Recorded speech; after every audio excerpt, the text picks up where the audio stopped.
What's going on, everybody? This is your boy KV Banks, and listen, welcome to Let's Get Creative Podcast. I am so excited that you've joined in. Do me a favor, go ahead and let somebody know that we are live, that it is on right now. Go ahead and tell somebody to tune in to the Let's Get Creative Podcast. Share the link with somebody. Tell them it's time to go ahead and enjoy. We got a great show. This is the platform where we sit down with fellow musicians and we are exploring their minds, how they approach music. We're having a very open conversation. And I got a great friend with me today. I have my friend and my brother, Mr. Julian Roberts, with me, y'all. Let's give it up for him.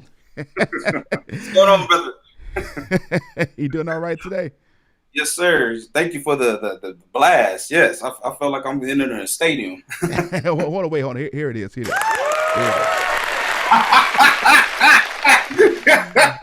The applause was a little late. It was delayed, but not denied. Don't push me. Don't push me.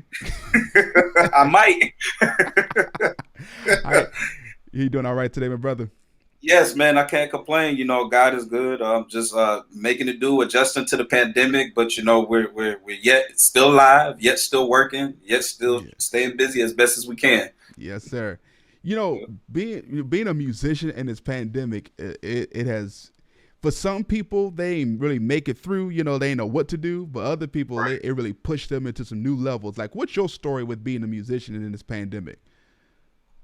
Well, one thing I want to say is this pandemic has actually been more of a blessing. If you take out the financial hardship part of it, the caveat to it was God has allowed a reset for a lot of people, including musicians. It's given those who haven't had time to practice a lot more time to practice.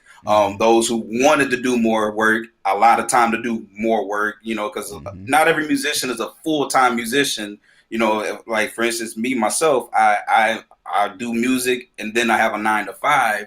But with the pandemic, and just my hours getting cut on my 9 to 5, it allowed me to spend actually a little bit more time than I normally would have on my instrument.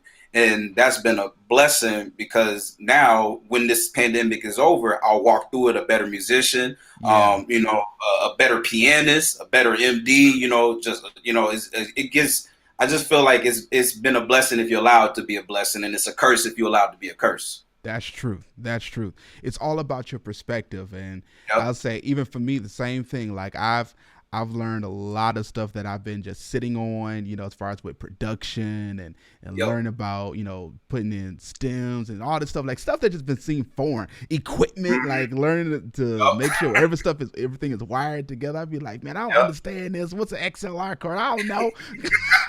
Just the cord with Right. 3 prongies. Give me that one. Right. You gotta have the right one, the female or the male.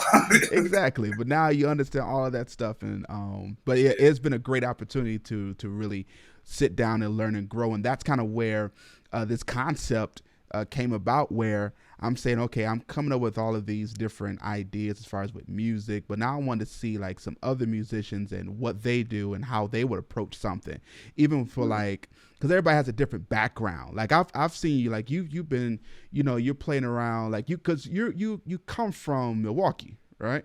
Minnesota. Minnesota. I'm Yep. sorry. What what city in Minnesota? Um, primarily Minneapolis, North Minneapolis. Minneapolis.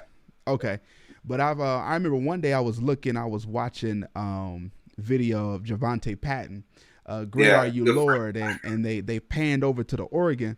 And I'm like, friend. God, it kind of look familiar. And the second time they panned, I said, oh, that's my boy Julian. Yeah, So like, yeah. so talk about like some of the artists that you've been able to play for. Sure, man. God has just blessed me. Me and Javante, we've actually known each other for 12 years, and I've kind of been his primary production partner. And through working with him, I've been blessed to play with various musicians, such as the ones in that video, as Varro, Dad, Von Phoenix. Played with a lot of different cats. I've been able to sit in on house bands for artists like Vashawn Mitchell, Fred Hammond. Um, uh, shoot, Kiara Shear came to Minneapolis one time, and I was the only guy around, so I just, she was at my church, and so I was like, all right, well, I'll play. Kiara Shear's here, cool, and these blessings just have these doors of opportunity to play for these artists who, in a normal sense, I never thought I would meet. They've came, and then when I moved here to Detroit in 2019, my first 3 months of being there, Jacqueline Carr came to the church. Pastor Charles Jenkins came to the church. Marvin Sapp came to the church. Miranda Curtis came to the church. So I'm like, okay, I'm where I need to be. Because, this opportunity for people that you would never think you would hear your sound, they're hearing your sound, and, you're able to bless the Lord and minister with them, in unity. So it's been a blessing. I actually originated from Charlotte, North Carolina. I got to shout out my hometown. Cool. I am actually from Charlotte, North Carolina. And I moved to Minnesota in 2008, and me and Javante met each other, just hit it out. God's been blessing. We've had about, I think, 5 or 6 songs that have topped the billboards as number ones on gospel charts. So, awesome. Just waiting for more blessings to come. That's awesome, man. Now, I'm not going to lie. I feel some type of way, just a little bit. I feel some type of way, because now you going to move to my city, and you say in 3 months, you done played for Kaylin Carr, Charles Jenkins, Miranda Curtis, and I live here. And how you gonna come in my city in 3 months? I've been here waiting in line. You cut the line, man. You cut the line. I'm so sorry. Maybe it's not fair, but it's biblical. Hey, look. Oh man, that's hilarious, man. I want to get to some music. So you guys are gonna see once we start. When you hear this guy play, you're gonna see why these doors, these opportunities have opened for him. So what song are we gonna start off with? I think we're gonna do "Oh How I Love Jesus." I love hymns, and so I was just, when you told me, it was like, yeah, pick a song. I was like, man, there's too many songs. I was like, sometimes I like being caught off guard sometimes, but that was one that came up. I think I was in B when we were doing our sound check, so I'll stick with B. All right, let's go to B. Yeah. Let me see. Is that good enough? Can you hear this right here? Yeah, let's bring it up a little bit more. Okay, let's do it here real quick. Yeah. Let's go here. I'm using this VST, like I said. Okay, I got you. So we in B now. Can you hear my keyboard as well? Yep. I can hear really well. Sweet. There we go. Perfect. Can you hear that? Yep. All right. So, the song I kind of got is "Oh How I Love Jesus," and I guess if we was in a church scenario with it, if it was free flow as we call it, which means there's no rhythm behind it, the psalmist would kind of say there is. It's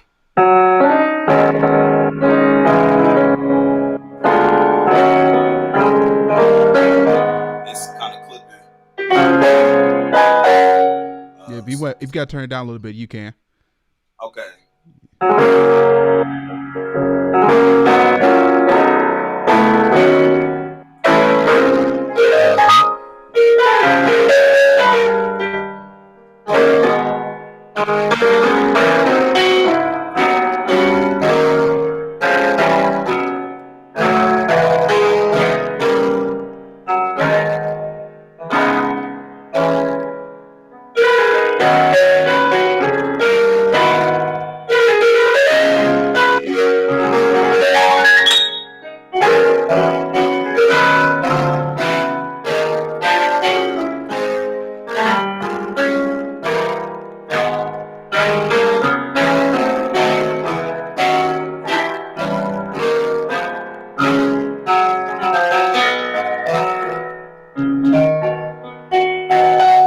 Something like that, Okay. Yeah. I'm dibbling and dabbling. I love it. Okay, so all right, so let's look at some of those moves that we got. Sure. Let's start it off.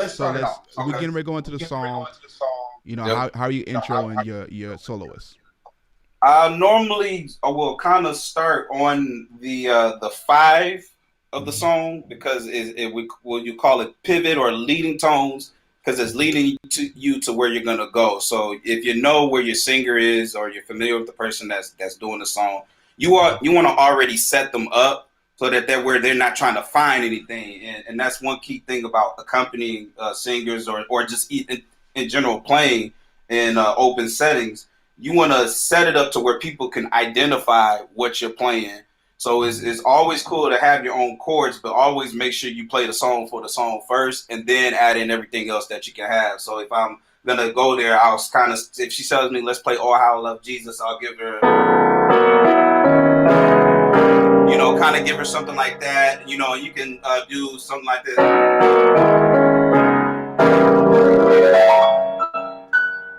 Okay. You know. So walk me through that movement. So because I want to show social musicians how to set up an intro. All right, so basically all we're doing is we're on our left hand, we're kind of sustaining the one, and then we're going to walk down, and then what we'll do right here on our right hand, after we do this B1 chord, we'll kind of do which is a 4, but we're going to add like a sustain, I'm getting a tongue twister right now.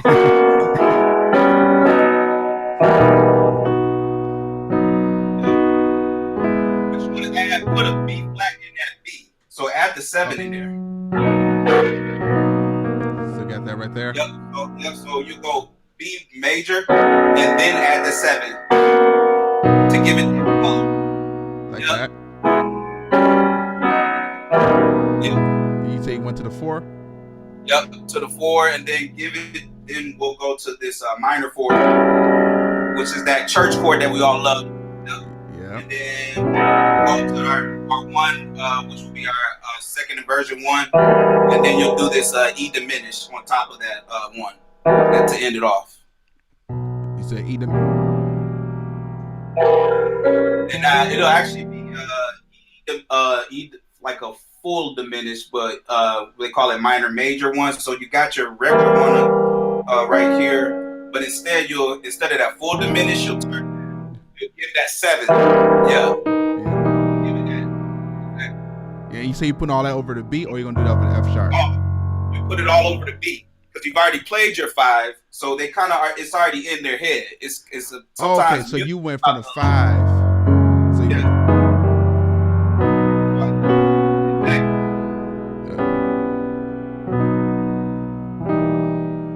Yep, exactly. So the 5's kind of already there because you've already played it. They're hearing. So it's about that illusion of something already being there. It lets you know, like, okay, cool, sweet things to do with it. So yeah, after you do that, kind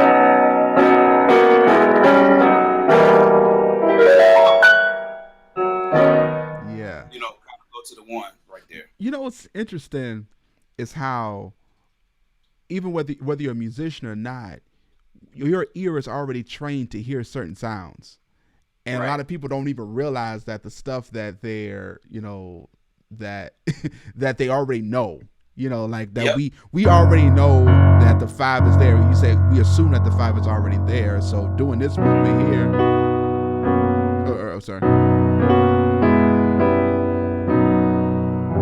Yep. So and that's the thing about it, is because you're in that song, the first 2 notes is the 5 is the 5 to the going to the 3. So that's that 5 right there. So I don't have to play it on the bass. I've already got it. I've already established it. Because sometimes when I say starting on the 5, you'd be like, there is. I don't have to do that. I can go, there is. I can pedal that 1. And there's many ways you can do the walk up. A lot of times with this song, you can go, there is that's one way to go, there is. And then you can go to the 1 to the 3 there from there and stay on the 1. It's just about however you want to translate it. So many ways to play your hymns, but it's about how you interpret it, how you translate it. But the key point is always keeping the melody of the actual song in there. That's important. So the melody, Like that's something that we cannot forget. Like whenever you're playing a song, it's good to have the chorus, but if you don't have the melody, Right. like you don't have a song. The Exactly. melody is the lifeline of the song Lifeline. itself. So yeah, so Yes. let's look at that melody, because this is where this is what kind of like musicians get to have fun and explore, because once they know the melody, they can do all these reharms and stuff, like like listen to guys like Rodney East and stuff, where he'll take a song and just blow it all out the water, So, Right. but Yeah, he take over that. Rodney, Jason Tyson, yeah, Daniel Witherspoon, a good friend of mine. He's really good for reharmonizing stuff, and adding dissonance and things that just wouldn't normally be there. Paris right, Bowens is another one. They kind of just add their own flavor to it, but they're able to do that because they've already established the melody of the song. And once you exactly, establish the melody, you can take the bass line wherever you want to. You can add flat sevens there. You can yeah, substitute your chords because you've established your melody. But if you don't establish the melody, then we won't know what you're playing. So, exactly. yeah. You just playing and just having yourself a good old time, and nobody know Right. what you playing. You're making a noise. I wouldn't even call it joyful. You just making a noise. So okay, let's look at the melody song. So Yep. right. Yep. So Mm-hmm. so there.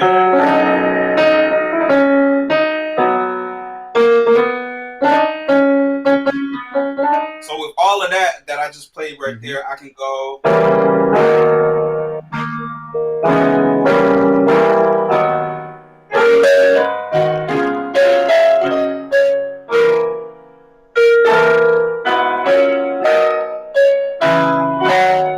So I'm staying, even if I change my ranges, I'm keeping that melody, whether I'm staying right here.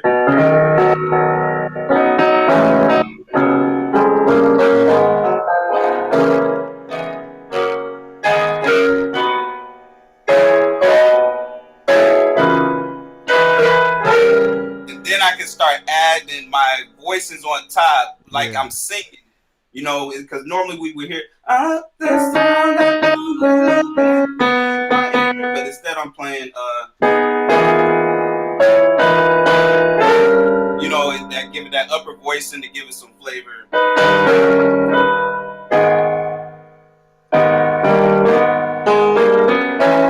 And then I did that walk out to kind of give it a little bit of flavor.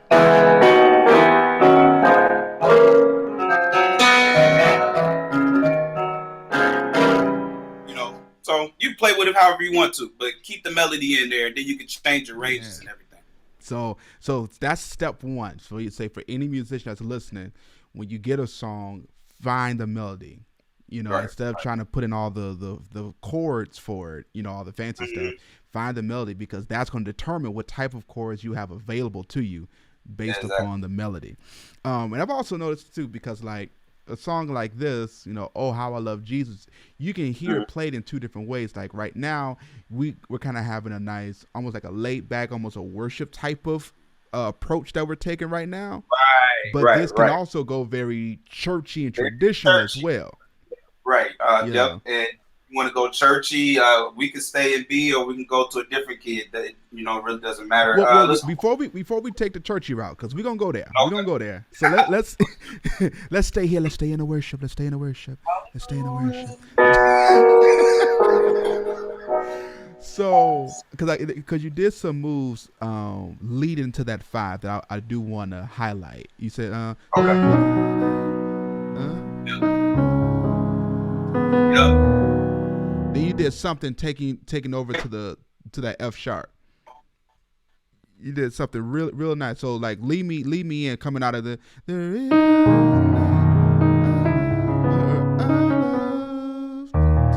you did something, you landed on your three here. Then you did something. Yep. So on my, I did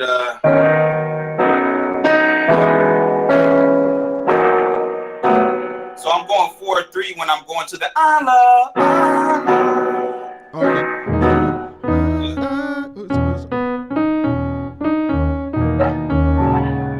Like that.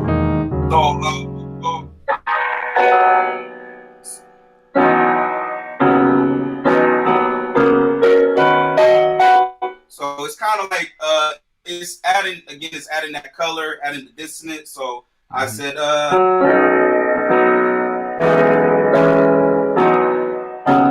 so all I'm doing is I'm just going on my left hand. I've got a E and B, and then I'll keep my thumb on the B, and then move the on that lower note will go to the E flat, which gives me that E, that dun dun, that dun dun.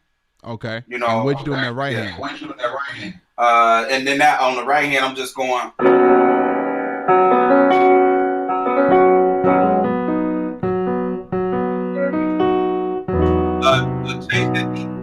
Change that to that D sharp to a D flat. Yep, there you go. Yep. Oh, so it's still. Oh, that's what you did. Yep. Okay. Yep. So again, in context, I'll do it slower, and then I'm also. And you can also add this right here to kind of give it more of a churchy vibe if you're not going for the more worship.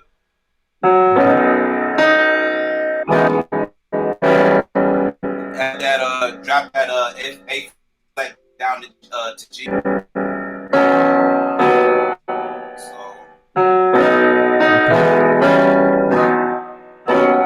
there you go, right there. So that's how I would put all of that together. Sweet. So we got. Yep. So you said, are you going? I've heard some people go to the 6 right there.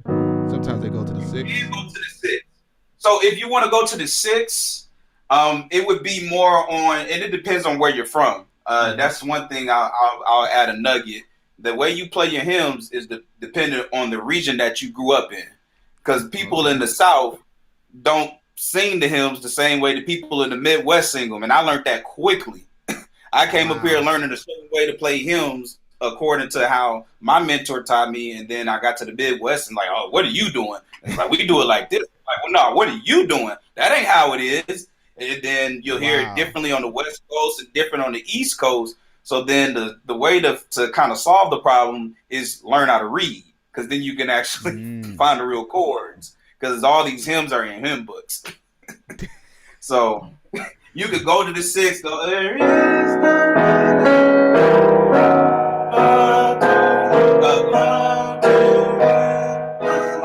you could go to the 6, but I normally do then I'll go I can go 4-3, or I can go I'll do my 6 right there instead at the very end. So it's more movement.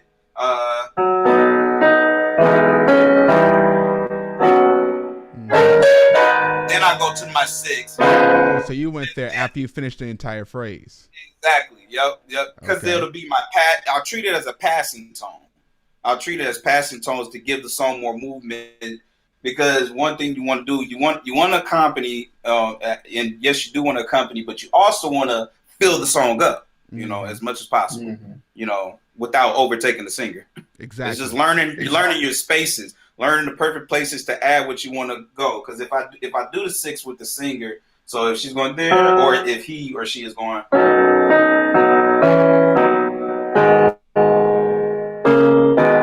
I'm following her, but then what's being added on the top? So instead, I'll do.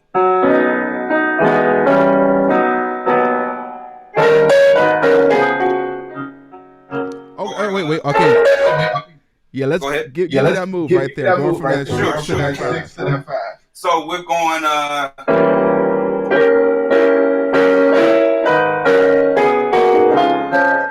Yep. So you're gonna go just. Yep. It's kind of like we'll treat it as a D flat, G, B flat.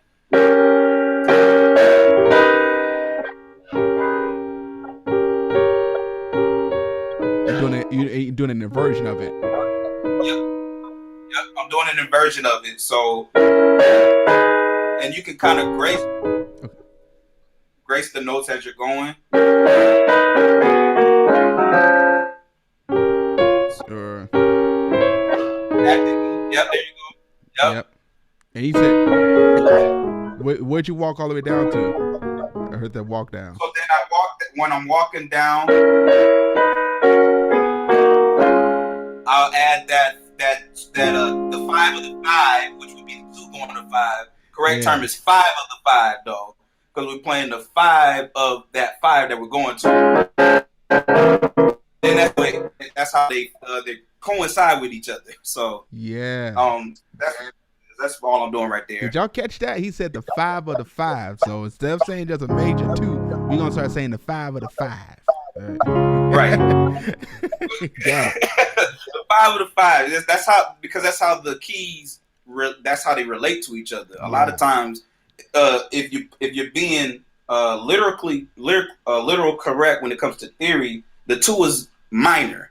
So instead of calling it, we'll go to the major 2, we'll just say, no, actually, we're just going to play the 5 of the 5 that we're going to, which allows us to put them together, which is in some ways called substitutions. It's how we relate our keys together. Going up major thirds, minor thirds, going up fourths. And it makes sense because the 5 in itself is major. Exactly. So if you say the 5 of the 5, it automatically to make it a major chord. Boom. Look, he put y'all up on game, y'all. Y'all better be listening. Theory helps, man. Theory helps. It's always good to be able to. It's good to be able to talk what you walk. Because if you can walk, but you don't know how to translate that, you'll be stuck in modes where you're just saying, okay, play A, G, and then something, which is okay. I know plenty of musicians that can play but don't know theory. But my mentor told me best. He said, knowing theory is the difference of having $1 plus $10. Having $1 is just being able to play well. Being able to play well and knowing theory is like having $10. Now you pick which one you rather have. Mm-hmm. So. Give me that hot $10. So, and I love that because we kind of did like a. There's a lot that you can even do with this little move right here. Yep. Or something like that. That move right there, I got from Kevin Bond. Is he did when You Are God Alone? Yeah.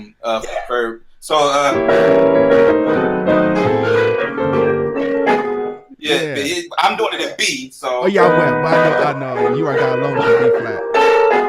But you could put it in B flat. It came from B flat, so it's just it's just kind of walking it down. So it's just voices.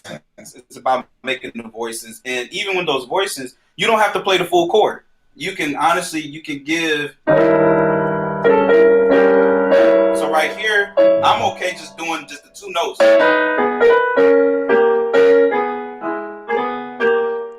I don't even have to give that 3rd note, but if you want to, you can. And you just find other places to put it at.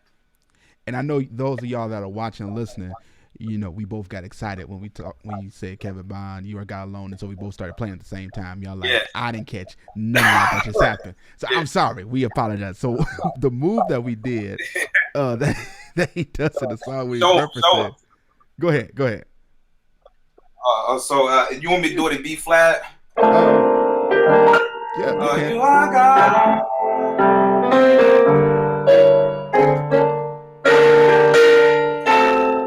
I haven't played this song in forever. Yeah. So it's like that.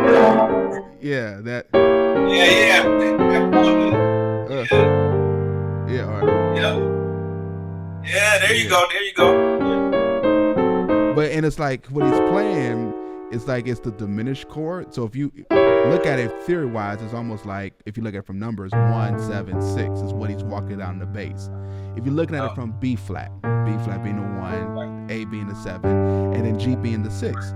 And so what he's doing, he's playing these diminished chords over it. So I got this B flat diminished 7, and it's saying A sharp diminished 7 because I've got got it put in the key of B right now. Move to B flat. Right. It'll still be the same thing. B flat diminished 7 to an A diminished 7 to the G minor. But what he did, which is so dope, is he put a drop 2 on top of it. So he took that B flat, put it on the bottom. And So now he's playing the inversions in drop 2. Then it went down.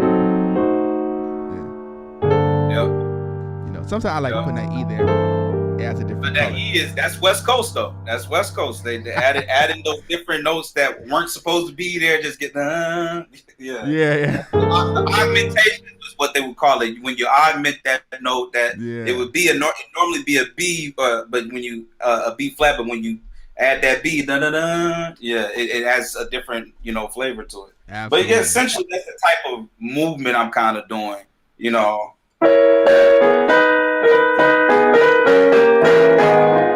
So put it in context. There is.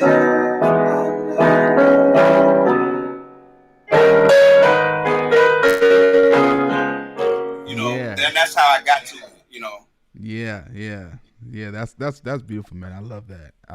That's a great move, and being able to do that in every key, even if I was to do the same thing. In the same key, or if you or even if you don't do the whole move, you can just abbreviate it, kind of like how you did it as well, and just did like another. And then you'll put that 2. Oh yeah, in the middle of it. That's how you context them together. Just did it, but then I'm just doing it halfway, and then I add the 2 to make me go to the 5. So yeah. I've heard sometimes instead of just playing like that straight major chord, some people put that B in there to get that dominant sound. Yep, you put the B in there. Yeah. Or you can do, and so you can put the B, and you can even have the B on the bottom. So there is.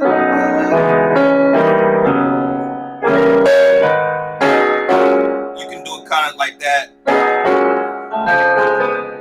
So all I did, instead of playing the 2 to the 5, I did 1/7, and then I can actually make it a turnaround, and then make it turn it into a minor.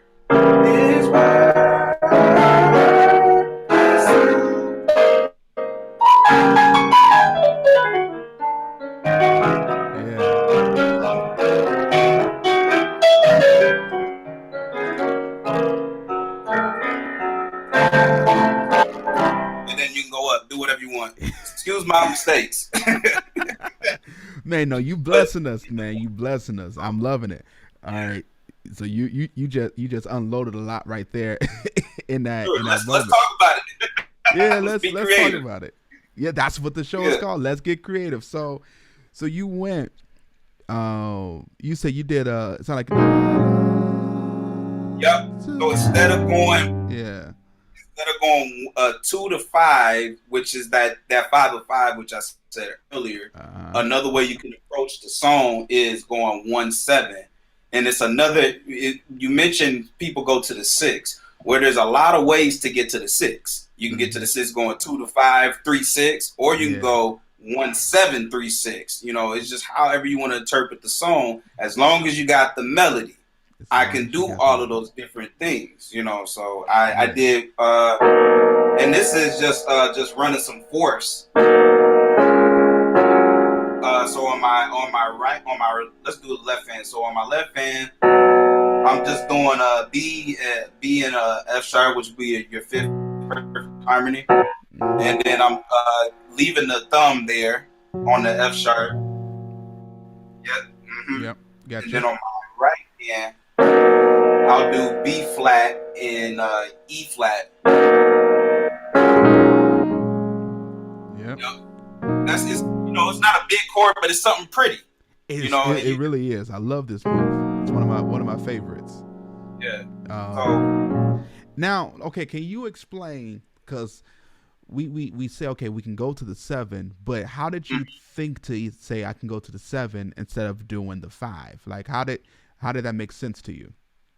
In a way, this would be where the term reharmonization comes in, or substitutions, because all you're doing is you're creating a movement. It's like, for better words, I'm thinking of a journey, everybody's going on their own journey, but we're all trying to get to the same destination. Mm-hmm. So on your journey, you may decide to go through the valleys and go up this hill to get to your destination. I may decide to just walk upstream, or which would be going the him way, or I can decide to go around the mountain instead of under the valley. So it's just about how you want to interpret it. But the thing is, I kept my melody. I love. You can still hear the "I love" to sing his word on top. Yeah. Which way you can do I love, that's 2/5, or another way.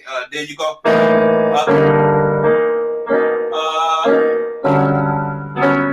add whatever you want to do. You can make it dissonance. Be crazy about it. Then you could go 1 to 2.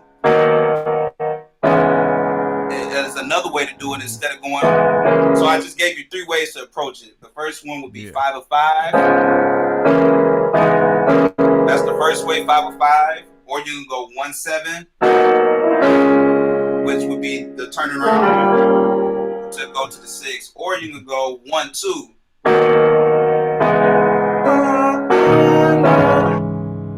Yep.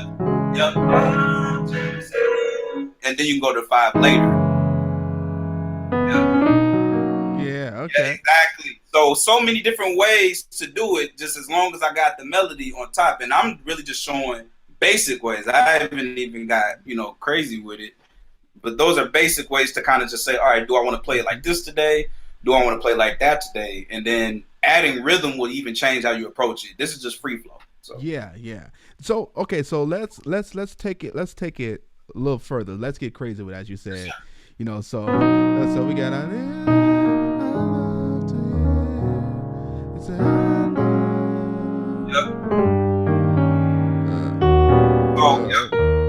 yeah, I like that. So how would you respond with that? What am I hearing?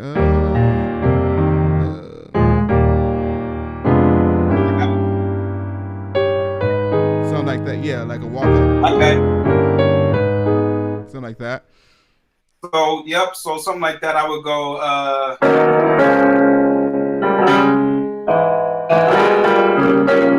So I go.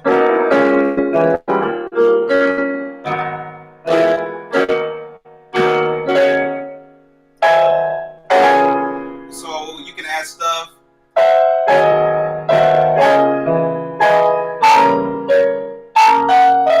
And add your stuff on the top. You can add your other melodies, your singing. So I'll go. Still clipping a little bit.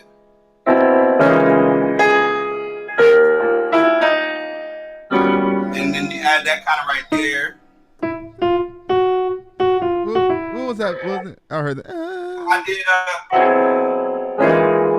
So that's gonna be a C major augmented. Yep. And then on your left hand you'll have the B. B.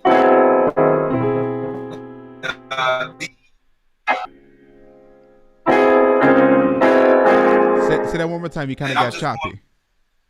Oh, I'm so sorry about that. So okay. I got C augmented on my right hand, and then on my left hand, I'm just doing a B, chord, just 1/5, and then I'm dropping it down. Dropping it down. What? Drop it down to what? I'm gonna drop down to A flat major, actually, on the right hand. Mm-hmm. Yep. So, and then on your left hand, you'll do the B flat.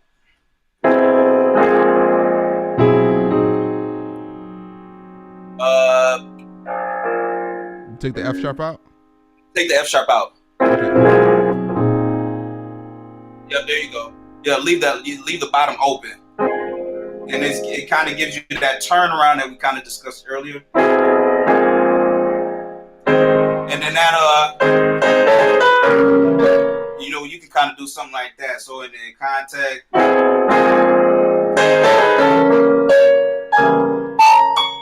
So what was that you did up top? Up top, I just inverted my A flat. Again, just doing voice.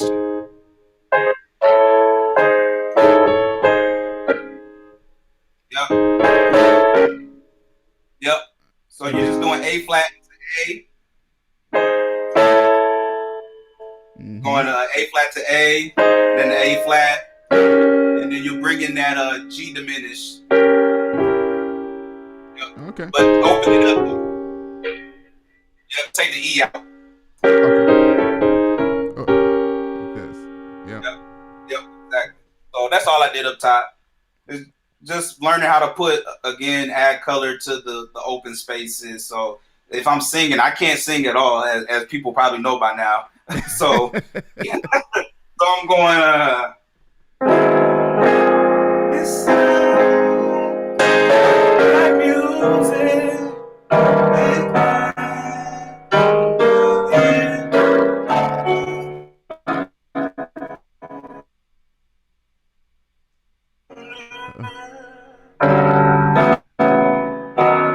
Uh-oh, Jesus via Wi-Fi connection.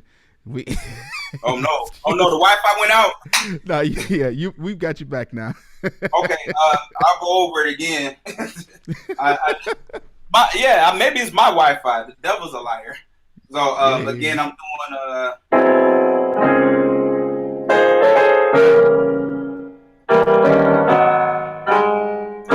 then I'm again adding those diminishes.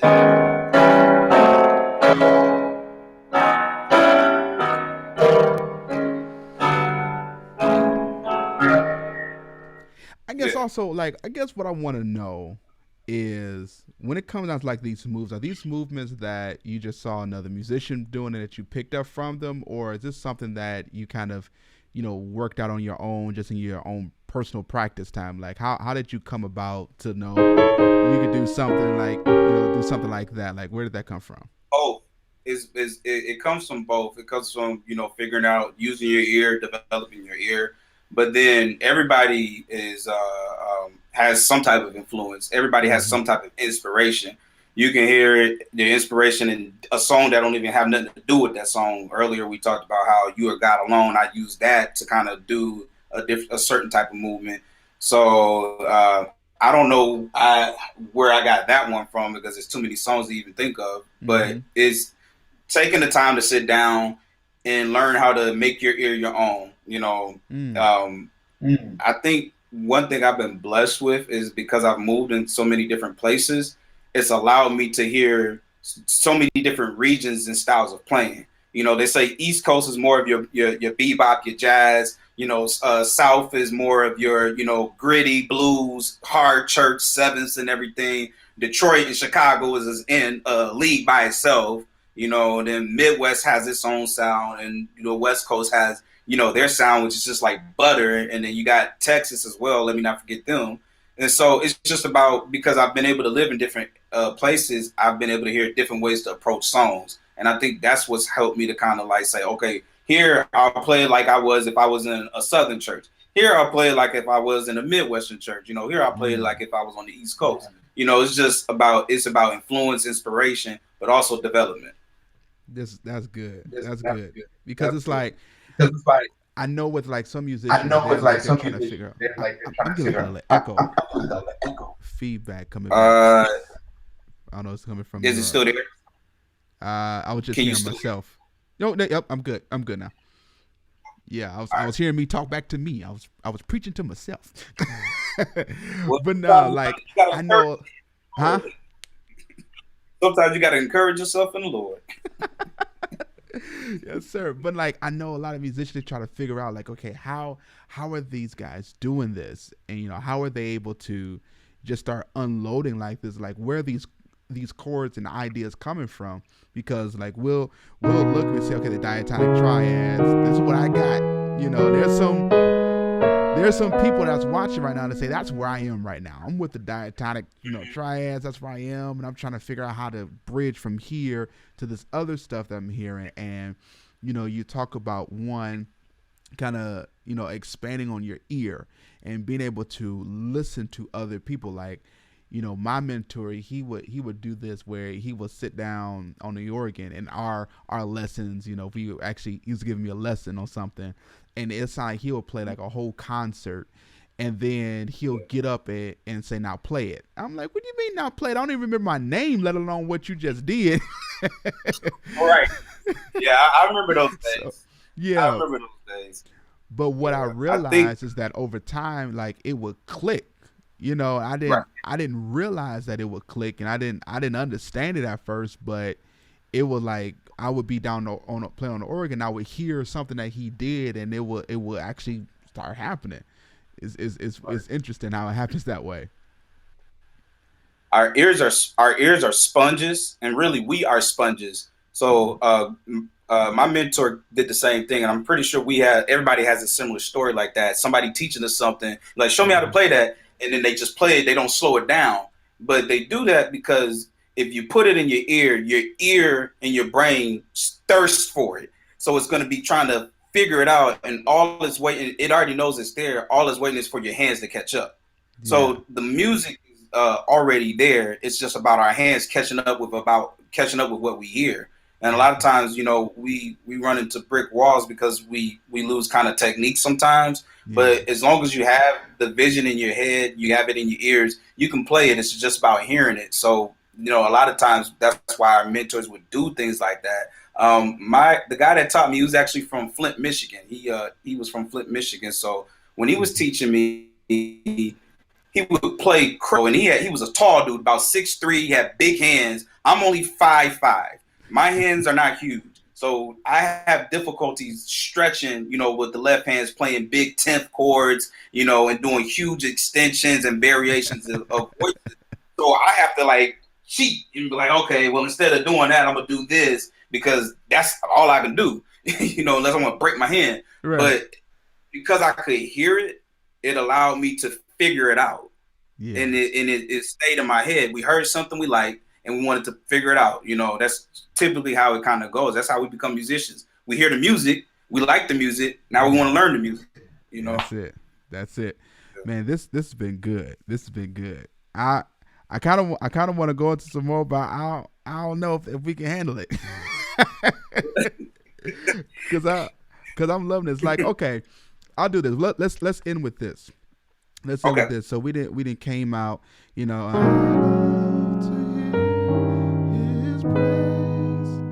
sounds like music in my ears. So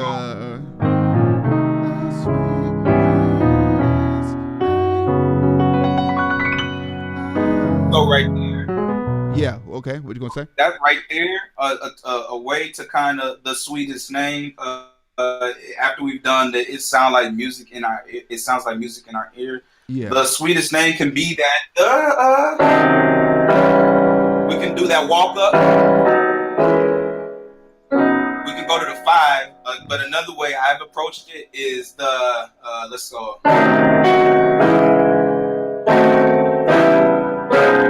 I can go 2 instead. Make it a little bit more churchy, or you can go 5, or you can go.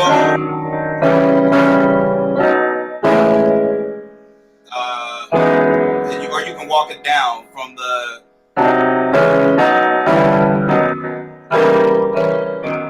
So many different ways to approach it. I normally do the 2.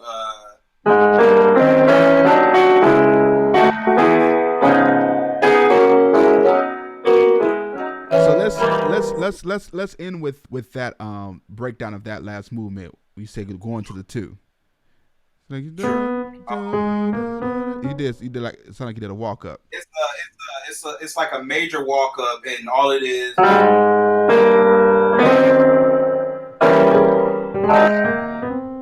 Do it to a C major. What you're doing is, going to C major, and what you're doing is you're kind of starting with one note, and then as the note expands, you create your chords. Okay. So it's a different way. So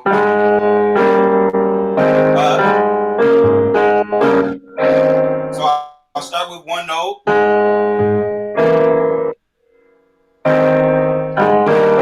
So the bass line is just going down in halves. And that's what gives it that sound. And then on top you're going up.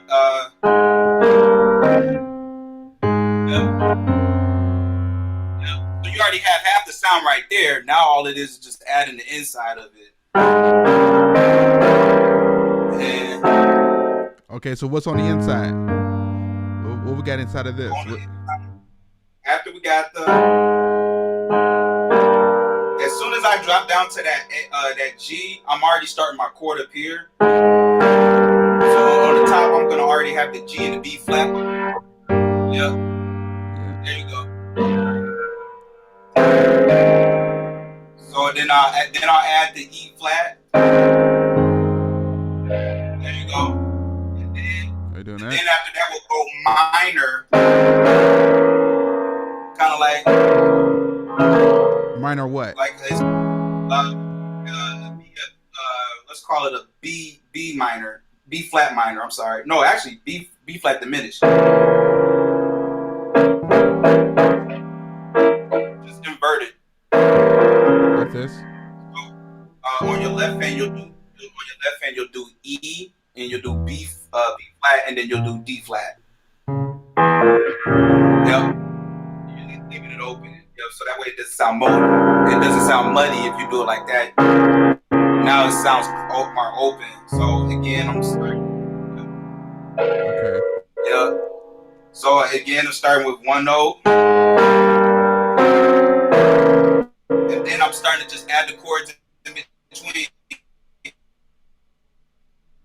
Uh-oh. Oh, you lost me again? Yeah, you'll start freeze up, but let's make sure you got it. So you said from here to Yep. Make the F Yep. Yeah, that's what I meant to do. Yep. And then you said you just go down another half step with a diminish. Yep. Okay. And then to the 2.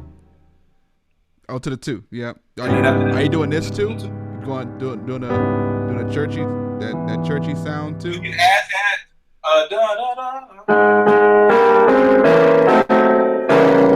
Nope. I'm actually gonna do that on the other end.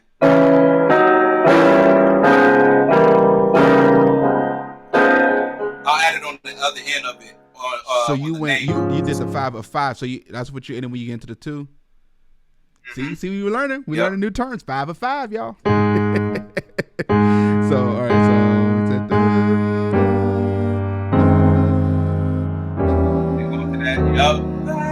Yep. Then minor 2. And then this time it's actually 2. Okay, it's actually 2 because it's minor. So that's the other thing. If you make it minor, you don't say 5 of 5. So this time it's actually 2 because it's minor. So it's. Then I'll add that. Yep. And then go back to that too. Did I hear you play that D sharp up top? Yeah, you got the D sharp up top, but I added an F.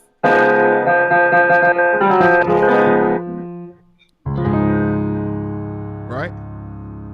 And then add a B in there.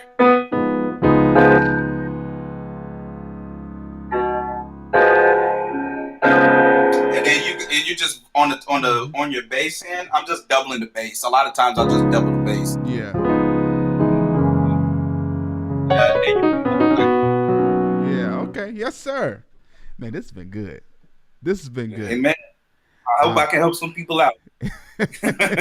we definitely gonna do this again. And the whole purpose is just, as I said, to have fun. Like I feel like you gave a lot of things to consider and to think about, for all musicians, whether you're on the beginner level, intermediate, advanced, it doesn't matter. You really gave a lot of information for everybody that they can glean from, as far as learning how to really expand your thinking, how you're looking at your approach with a song, and not even being scared to explore outside of your musical region.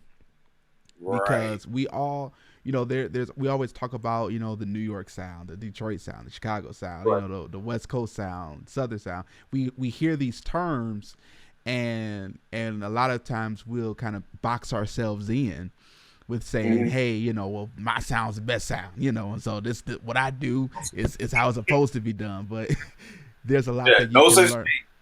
Exactly, no such thing. There's a lot that you can learn and grow from everybody, from everybody. thing. Julian, I Yes, thank you sir. so much, man. This has been great. I always like to end with something, motivational for our listeners. Even though the whole you've been giving out motivational tidbits throughout the Oh, entire discussion, but I want you to yeah. talk to somebody who right now they're struggling, they're learning right now, or they may be at a plateau in their musical pursuit, and they're kind of like, I don't know where to go from here. I don't know what to do.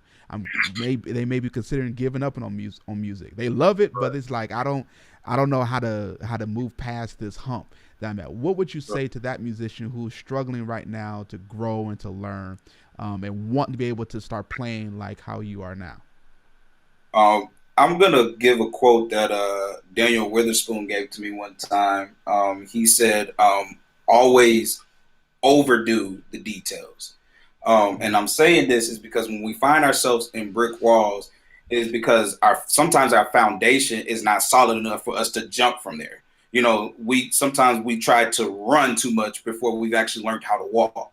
Mm. One of the things that I struggled with is I had a good ear and I was excited to learn and I was practicing and I was trying to learn all these songs, but I didn't spend time on my scales. I didn't spend time on knowing all of my different harmonies, all my different skills, not just my minors and my majors. I'm talking about my mixolydians and my Lydians and my Dorians, all those Mm. different scales. I didn't spend time on the fundamentals. So always overdo all of the foundations, all of the details. Even if all you know how to do is a C major scale, practice that thing. Have your fingering as perfect as possible because it eventually becomes secondhand, and once things become secondhand, then your mind can expound on other things. And the other last thing I want to say is don't stop listening to music. Always put music in your head. If you're a gospel musician, listen to as many gospel songs as possible because sometimes you're just missing inspiration. And there may be, this is how God blesses us. He has so many musicians in this world where their sound may touch a musician that has been struggling, and all of a sudden, because of what they play, now they can say, "Oh wow, now I have something I like to hear, and I can try that." Or if you like other genres, listen to as much music as possible, and also keep God first, and then you'll definitely be able to get through it. That's awesome, man. I love it. I love it. I love it. So if people want to get in touch with you, they want to stay connected with you. I know we got your handle down underneath your name right now, JU_keys. But how else can people stay in touch with you, follow you, and all of that good stuff? Sure. You can follow me through also through Facebook. Just type in my name, Julian Roberts. I think I'm the only Julian Roberts I know that lives in Detroit uh, that plays. I'm also the music director at Citadel of Praise, and we're doing virtual service. You can check me out playing with a whole bunch of great musicians Mm, there. Citadel of Praise, where Pastor Spencer Ellis is the angel of the house. yeah. And then also if you want to hear some work I've been involved with, follow Javante Patton. He actually just released a new record yesterday. I think I did 3 tunes on there. It's called Patton University. So check that out. I did Worth It, this song called Worth It, and this other song called Favor in the Jungle. This record allowed me to be a hip hop artist. Uh I was oh. making beats when I wasn't even doing like regular gospel music. But I got some tracks on there. A phenomenal musician that plays Yeah. for Youthful Praise did a track on there. So there's a lot of great musicians. Barrow's playing drums on some of the songs on there. So check out Javante Patton's new record. Is really amazing. So that's ways you can kind of keep up with me Good. just hit me up. Yes, sir. And this last question is for you, actually, because this is going to be for you. Because Okay. I like whenever I have a guest on here, and I can, they can watch this, a year from now, 2 years from now, and look back and say, okay, where are you? What are you looking to accomplish musically, or even for yourself over the next year, next 2 years, next 3 years or so?